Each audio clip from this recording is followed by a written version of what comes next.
জম্মু ও কাশ্মীরের কিশতওয়াড় জেলার ৬৪ গ্রামে ভয়াবহ ট্র্যাজেডি ঘটে গেছে। টানা বৃষ্টির পর প্রবল ফ্ল্যাশ ফ্লাডে অন্তত ৬৫ জনের মৃত্যু হয়েছে আর নিখোঁজ হয়েছে ৫০ জনেরও বেশি মানুষ। বিশেষজ্ঞরা বলছেন, এমন এক্সট্রিম ওয়েদার ইভেন্টস কেবলমাত্র ক্লাইমেট চেঞ্জ দিয়ে ব্যাখ্যা করা কঠিন। কিন্তু সত্য হলো, বিগত কয়েক বছরে জম্মু কাশ্মীর সহ সমগ্র ভারতই এমন ঘটনাগুলোর সংখ্যা বেড়েই চলেছে। একটি রিসেন্ট গবেষণা জানাচ্ছে, ২০১০ থেকে ২০২২-এর মধ্যে শুধু জম্মু কাশ্মীরেই ২,৮৬৩টা এক্সট্রিম ওয়েদার ইভেন্টস ঘটেছে, যেখানে মারা গেছেন অন্তত ৫৫০ জন মানুষ। এর মধ্যে সবচেয়ে ভয়ঙ্কর ছিল heavy snow, flash flood, landslide এবং থান্ডারস্টর্ম। এবার প্রশ্ন, এত হঠাৎ করে কেন বিপর্যয় ঘটছে? প্রথমত, রাইজিং টেম্পারেচার্স। পশ্চিম হিমালয়ে গড় তাপমাত্রা দ্বিগুণ হারে বাড়ছে, বরফ গলছে, তৈরি হচ্ছে দুর্বল glacier lakes. Second, western disturbance, যেগুলো আগে শীতকালে সীমিত ছিল, এখন সারা বছরই ভারী বৃষ্টি আনছে।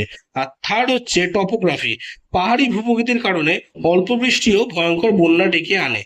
এই ভয়াবহ ট্র্যাজেডি আমাদের চোখে আঙুল দিয়ে দেখিয়ে দিচ্ছে, ক্লাইমেট চেঞ্জ আর লোকাল জিওগ্রাফি মিলে জম্মু কাশ্মীরকে আরো বেশি বিপজ্জনক করে তুলছে। মানব জীবন বাঁচাতে এখনো দরকার সচেতনতা, গবেষণা আর দ্রুত প্রতিরোধ ব্যবস্থা।